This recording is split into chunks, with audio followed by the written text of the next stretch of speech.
Hello, everyone. Welcome to the Newsbrowse News broadcast.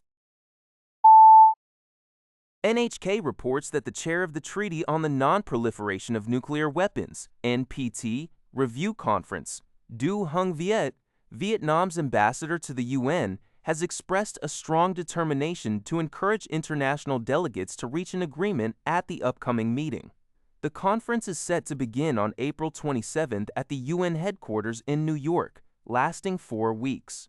Concerns are high after the previous 2 conferences failed to adopt final documents, potentially rendering the NPT meaningless. Ambassador Viet highlighted the expiration of the nuclear arms disarmament treaty between the United States and Russia in February, stating that the NPT is probably the only remaining hope for us in arms control. He warned that another failure to produce an outcome document could trigger a process that may not be contained and may endanger the collective security in the international community. The ambassador also welcomed the participation of Hibakusha, atomic bomb survivors from Hiroshima and Nagasaki, emphasizing their extremely valuable role in conveying the humanitarian consequences of nuclear weapons use. According to NTD News, U.S. Treasury Secretary Scott Bessent announced on April 15th that any country conducting business with Iran risks facing U.S. sanctions. Bessent specifically stated that 2 Chinese banks have already received warnings. Should the U.S. Treasury gather evidence of Iranian money flowing through these banks' accounts, the U.S. government is prepared to implement secondary sanctions against them.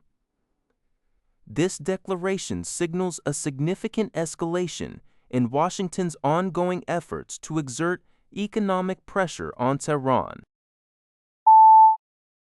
NTD News reports that Japan is moving to relax its weapons export restrictions. As a direct consequence of this policy shift, Australia is set to sign a contract with Japan on April 18th for the purchase of 11 Mogami-class frigates for its navy. This development closely follows an event on April 17th when a Japanese warship transited through the sensitive Taiwan Strait. China confirmed it monitored this passage, noting it was the first such transit since Japanese Prime Minister Sanae Takaichi assumed office.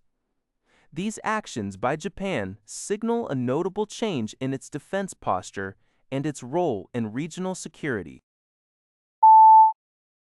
According to Sing Tao, Myanmar's former president Win Myint was granted a full pardon and released on April 17th, marking the first day of the Myanmar New Year. The presidential office issued several amnesty orders, freeing over 4,500 prisoners. Win Myint, a 75-year-old ally of Aung San Suu Kyi, had been sentenced to 9.5 years for 4 corruption charges. The pardon, citing humanitarian care and national development, stipulates that any new crime would result in serving both the new sentence and the remaining pardon term.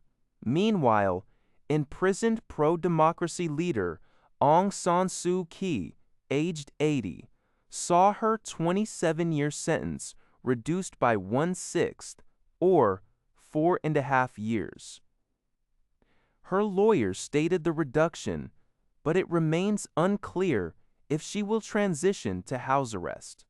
The United Nations High Commissioner for Human Rights has called for her immediate and unconditional release. NHK reports that new developments suggest a potential end to the conflict between the United States and Iran, with talks expected to continue this weekend. U.S. President Donald Trump told reporters on Friday that it would be a big day and that he expects a positive outcome. According to Axios, a second round of talks is likely to take place on Sunday in Islamabad, with Pakistan mediating the negotiations supported by Egypt and Turkey. U.S. officials cited in the report indicate discussions are centered on a three-page plan aimed at resolving the conflict. Furthermore, Bloomberg has reported that President Trump stated Iran has agreed to suspend its nuclear program indefinitely. Separately, Iranian Foreign Minister Abbas Araghchi announced on social media that passage through the Strait of Hormuz has resumed for all commercial vessels, a decision linked to a ceasefire in Lebanon. President Trump welcomed this news, stating that Iran, with U.S. assistance, is removing mines from the waterway, though the U.S. naval blockade on Iranian ports will remain for now. That's all for this video. Thank you for watching. See you in the next video.